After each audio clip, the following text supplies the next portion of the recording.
Malam itu, bulan purnama menggantung rendah, seperti mangkuk tembaga berkarat yang digantung di langit. Angin dari hutan jati di Bojonegoro Utara berdesis pelan, membawa aroma kemenyan dan tanah lembab yang tak wajar. 5 orang pemotor yang terdiri dari Surya Jatmiko, Wiji Suyono, Darmaji Pandito, Lestari Sukesi, dan Ningrum Aditya sedang dalam perjalanan pulang dari acara selamatan di Dusun Malangbong Desa Kedung Adem yang ada di tengah hutan jati. Motor mereka beriringan di jalur alternatif yang disarankan Wiji, yang katanya lebih cepat dan sepi.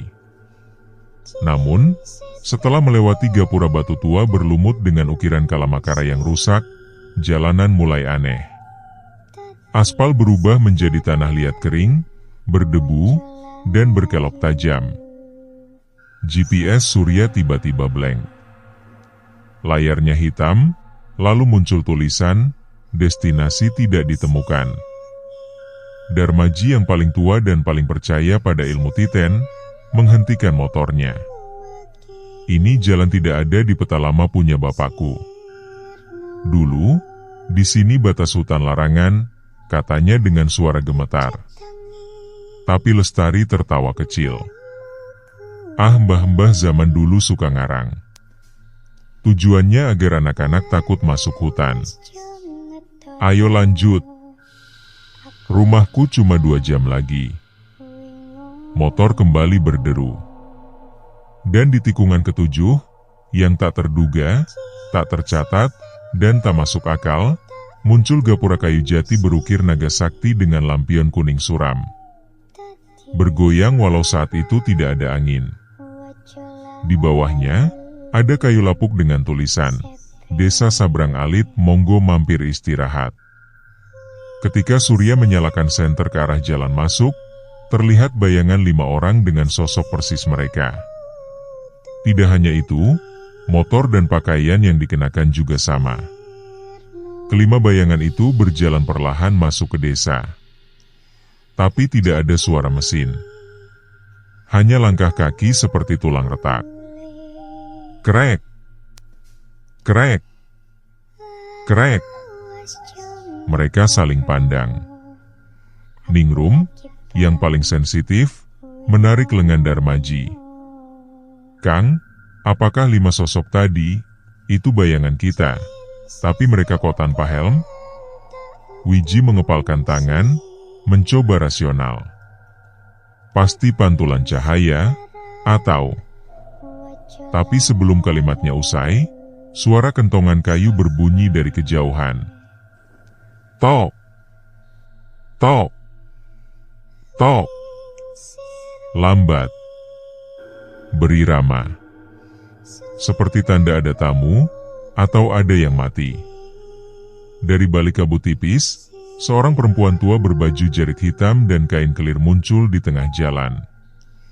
Rambutnya putih, panjang, menutupi wajah. Tangannya menggenggam kendi tanah berlumut. Ia tidak berjalan, ia melayang 1 inci di atas tanah. Dan ketika mengangkat kepala, matanya tidak ada. Hanya 2 lubang hitam yang mengeluarkan asap tipis, beraroma dupa kuburan. Rampung, bisiknya, suaranya seperti daun kering diinjak kaki mayat. Waktune, wis teka.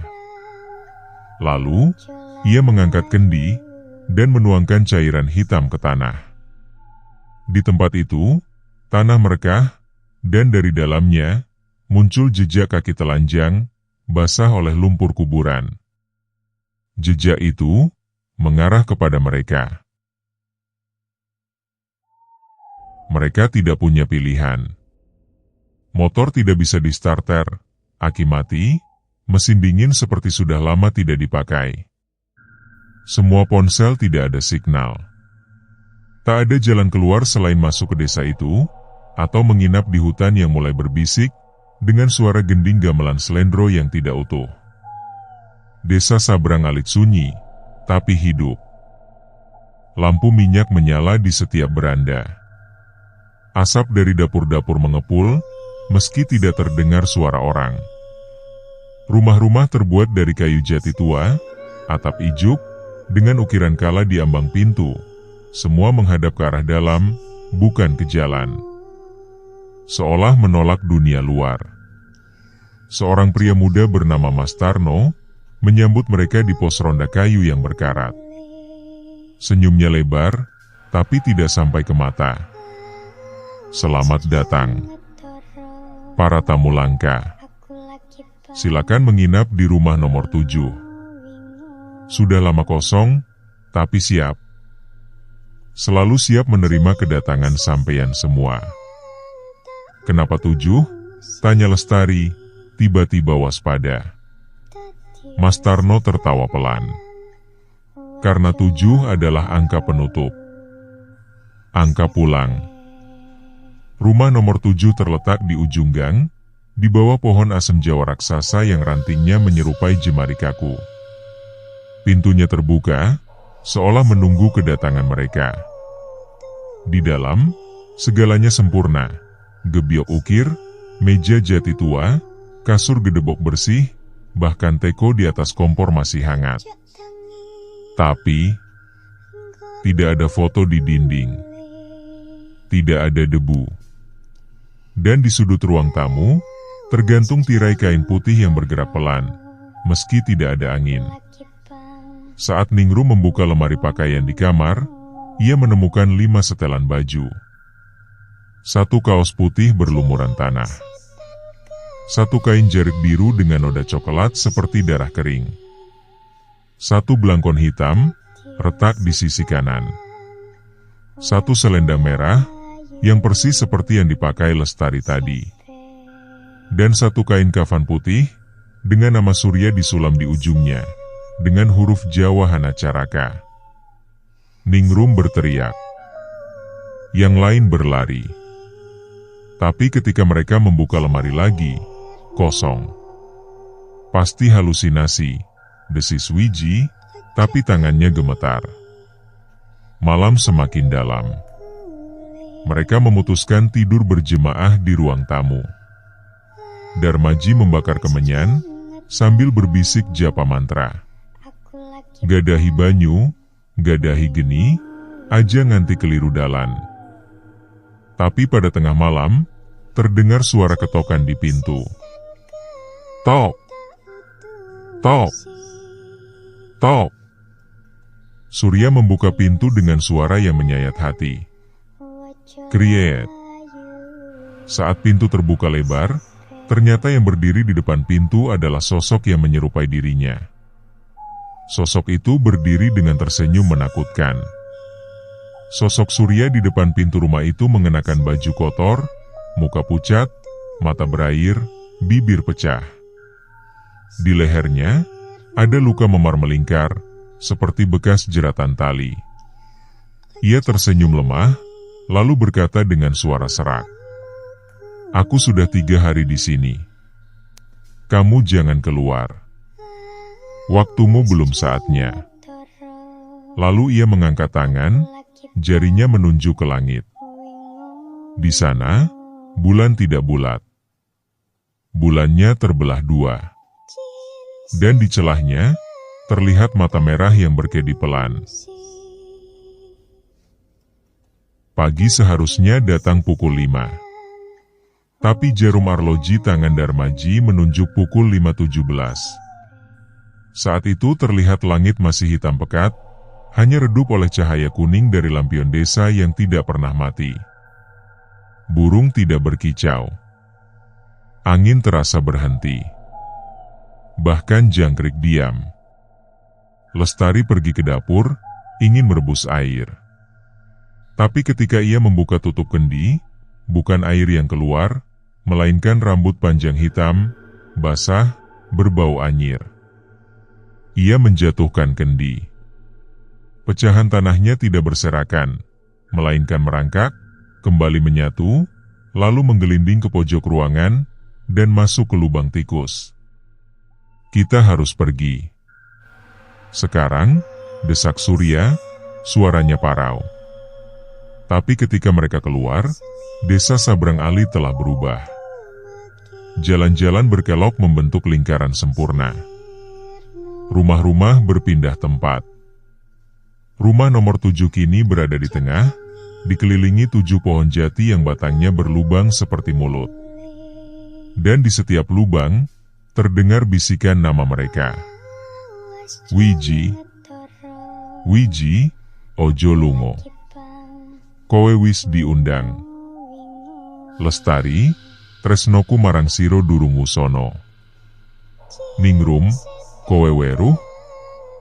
Opo sing ono ning ngisor kono? Darmaji tiba-tiba berhenti. Ia menatap tanah di depannya dan berlutut. Di sana, tertancap tombak kayu dengan kain merah. Di ujungnya, tergantung boneka dari jerami, berwajah 5 orang. Semua boneka itu terbalik, kepala di bawah, kaki di atas. Dan satu boneka dengan wajah surya, sudah terbakar separuh tubuhnya. Tiba-tiba, dari balik pohon jati, muncul kerumunan. Puluhan orang, berbaju adat Jawa kuno, rambut digelung, wajah pucat seperti kapur. Mereka berjalan pelan mengelilingi 5 pendatang itu. Mereka tidak berbicara, tidak bernapas. Tapi di tangan mereka, masing-masing memegang sesaji. Kepala ayam utuh, yang matanya masih berkedip. Pisang raja berwarna ungu, yang berlubang seperti bekas gigitan. Dan bubur abang putih dalam cawan tanah, dengan 1 jari manusia di tengahnya. Di tengah kerumunan, berdiri perempuan tua dari malam sebelumnya, kini mengenakan kain kemben dan mahkota emas retak. Di dahinya, tertulis sesepuh desa dalam huruf Jawa kuno. Ia membuka mulut, dan dari dalamnya, keluar suara 5 orang sekaligus. Kalian datang tanpa undangan, tapi kalian diterima. Sebab kalian sudah tercatat sejak lahir di buku hitam sabrang alit. Ningrum menjerit dan berlari. Ia menabrak seorang lelaki tua dalam kerumunan.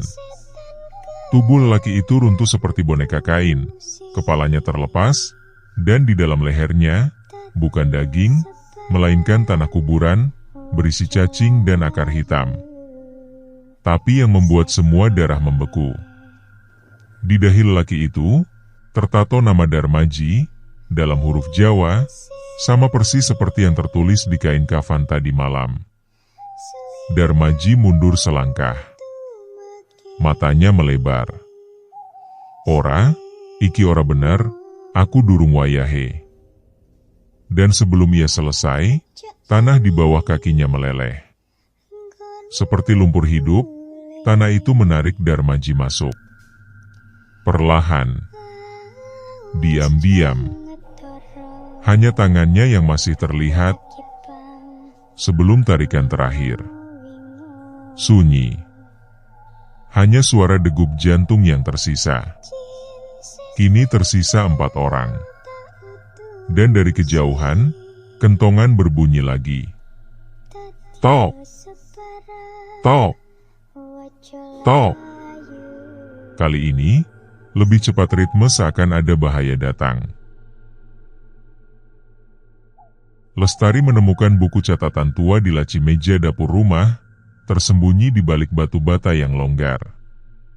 Sampulnya kulit manusia, bertuliskan, Wilujeng Rawu sedulurku, sing arep ganteni ingsun.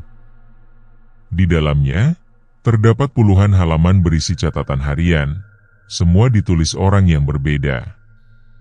Gaya tulisannya mirip mereka. 23 Suro, 1978, Aku Wiji. Motor mogok. Desa indah. Tapi, bayanganku tidak ikut bergerak. Aku takut. Mereka bilang, besok aku boleh pulang.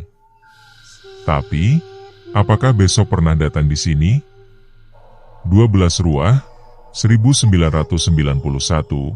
namaku Surya.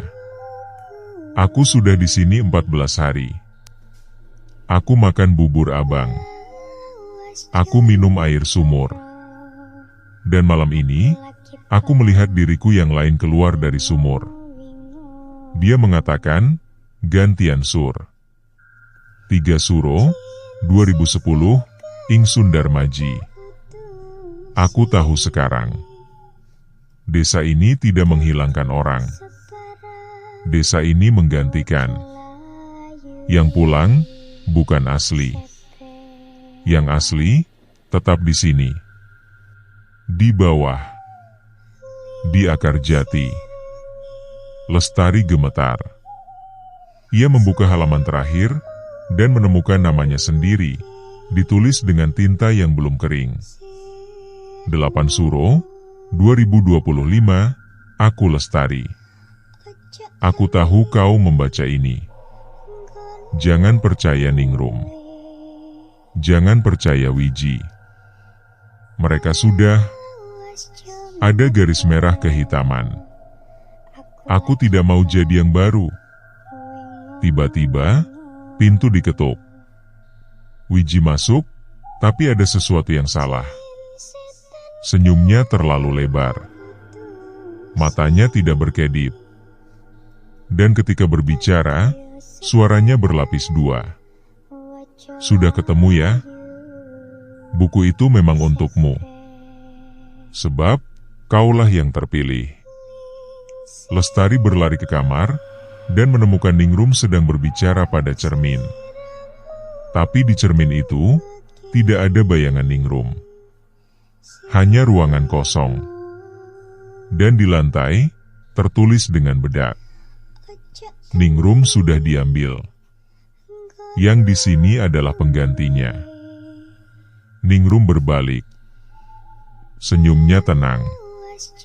Aku tidak bohong Tari. Aku masih aku. Tapi, aku juga dia. Ia membuka mulut, dan dari lidahnya, keluar cacing putih kecil, merayap ke dagu. Lestari mendorongnya, lalu menutup pintu dari luar. Ia mengunci dengan kayu, tapi dari dalam, terdengar suara menggaruk. Perlahan. Tak henti. Seperti kuku di kayu.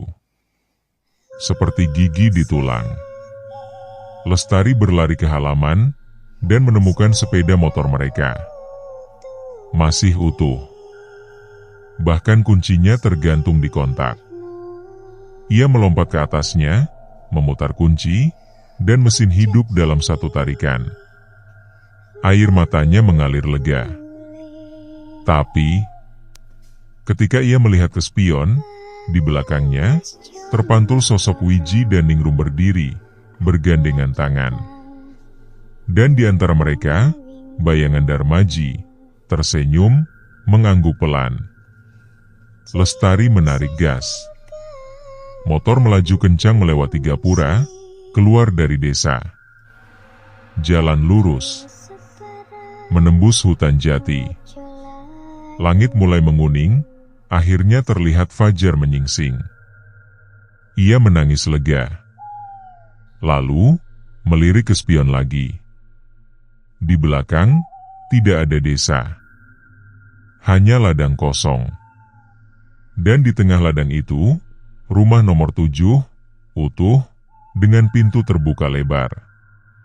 Di ambang pintu, berdiri dirinya sendiri, mengenakan baju yang sama, rambut acak-acakan, mata hitam pekat. Dirinya yang lain melambaikan tangan, lalu menutup pintu perlahan. Motor Lestari terus melaju. Tapi di dashboard, jam menunjukkan pukul 5.17. Masih. Dan selalu. Pukul 5.17. 3 hari kemudian, polisi menemukan motor Lestari terparkir di tepi jalan raya Bojonegoro Ngawi. Kunci masih menancap. Helm tergeletak. Tapi Lestari tak ada. Yang lebih mengganggu, di jok motor ada tas kecil. Di dalamnya terdapat KTP Lestari asli dan foto sesuai. Ponselnya terkunci, tapi layar menunjukkan video terakhir berdurasi 7 detik. Dan satu helai rambut panjang, diikat benang merah, dengan simpul kematian Jawa. Video itu menunjukkan Lestari, wajahnya pucat, berbisik ke kamera. Aku keluar, aku benar-benar keluar. Tapi, dengar. Ia mendekatkan mic ke jendela mobil yang jalan lambat di sebelahnya, dan terdengar suara. Tok! Tok! Tok! Bukan dari luar, tapi dari dalam dashboard. Seperti kentongan kecil yang dikubur di mesin. Mereka bilang, yang pulang harus membawa pengganti, bisiknya. Dan, aku sudah memilih. Lalu kamera goyah, menangkap bayangan di spion. Wiji dan Ningrum duduk di belakangnya di mobil, padahal mereka tidak naik mobil. Video berakhir dengan suara tertawa perempuan tua, dan satu kalimat dalam bahasa Jawa kuno. Sabrang alit ora tau nolak.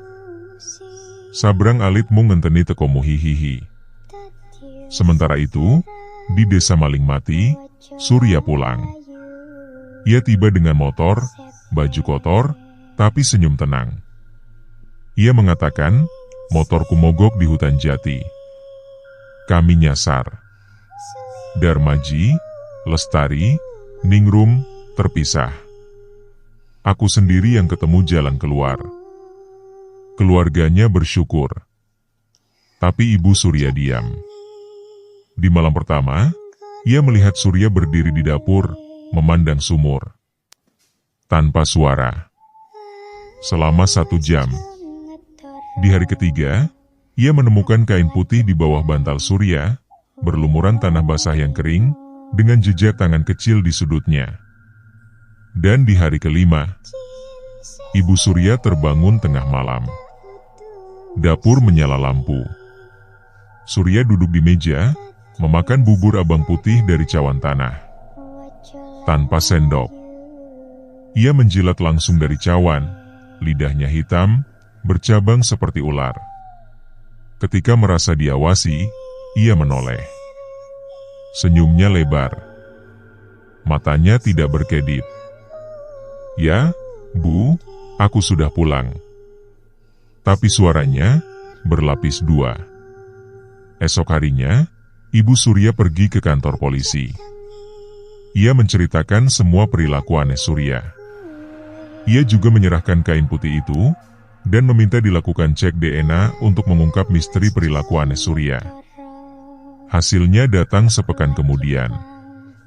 DNA di kain, milik Lestari. Tapi, juga milik Surya. Dan di bagian bawah laporan, tertulis catatan kecil dari laboran. Ada komponen genetik yang tidak cocok dengan manusia modern.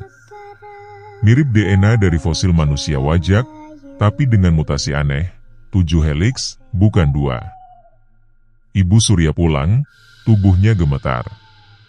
Di depan rumah, Surya sudah menunggu, berdiri di bawah pohon mangga. Ia tidak membawa apa-apa. Tapi tanah di sekitar kakinya. Terlihat jejak kaki telanjang basah.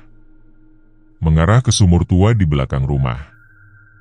Dan dari dalam sumur itu, terdengar bisikan.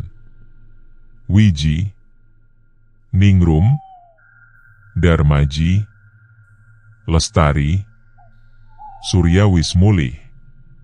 Saiki, giliranmu. 6 bulan berlalu. Tidak ada yang ditemukan. Tidak ada mayat. Tidak ada petunjuk. Kasus ditutup sebagai orang hilang di hutan. Tapi Kang Ratno, petugas pos ronda di desa Maling Mati, masih ingat malam itu. Ia mengatakan, sehari sebelum Surya pulang, ia melihat 5 bayangan berjalan di jalan desa. Mereka tidak naik motor. Tidak bicara. Tapi mereka mengenakan baju yang sama persis dengan yang dikenakan Surya dan kawan-kawan malam itu. Dan yang paling mengerikan, Darmaji berjalan dengan tangan terlipat di dada, seperti mayat diusung. Lestari memegang kendi tanah, meneteskan cairan hitam dari ujung jarinya. Ningrum tidak punya wajah. Hanya kain putih menutupi kepalanya. Wiji membawa buku kulit, membaca keras-keras daftar nama yang akan datang. Dan Surya berjalan paling belakang, memegang tali jerat sambil tersenyum. Kang Ratno tidak berani keluar malam itu. Hingga suatu malam Jumat Kliwon, ia terbangun oleh suara motor mogok. Di luar, hujan gerimis. Kabut tebal. Dan di tengah jalan, terparkir 5 motor, berderet rapi. Semua merek dan warna sama persis dengan yang dipakai rombongan Surya. Tidak ada pengendaranya. Tapi di jok depan masing-masing, tergeletak helm terbuka. Dan dalam helm itu, terasa masih hangat. Seperti baru dilepas. Kang Ratno memberanikan diri mendekat. Di motor pertama, milik Surya, ada kertas lipat di bawah jok. Ia membukanya. Di dalamnya, peta tangan digambar di kulit manusia. Di tengah, tertulis, Desa Sabrang Alit, tempat pulang yang sesungguhnya. Dan di bagian bawah, dalam huruf Jawa, Sing metu, embok menowo durung waktune. Sing tetap, embok menowo wis waktune. Nanging, Sabrang Alit ora tau lali. Sabrang Alit mungenteni. Sampai kerampung kabeh. Tiba-tiba, lampu motornya menyala sendiri. Lampu depan menyinari jalan, dan di sana, di kejauhan, terlihat gapura kayu jati berdiri, utuh. Lampion kuning bergoyang. Dan di bawah gapura, tertulis, Monggo mampir istirahat. Kang Ratno mundur ketakutan, tapi kakinya tertanam. Tanah di bawahnya berubah jadi lumpur hitam, berbau kemenyan dan darah kering. Dari dalam lumpur, muncul tangan-tangan. Tangan Darmaji memegang tasbih akar. Tangan Lestari memegang kunci motor. Tangan Ningrum memegang selendang merah. Tangan Wiji memegang buku kulit. Dan tangan Surya memegang kain kafan putih kumal dengan nama Kang Ratno disulam di ujungnya. Dari balik kabut, suara perempuan tua berbisik, kali ini dalam telinganya. Kowe wis ngerti dalane.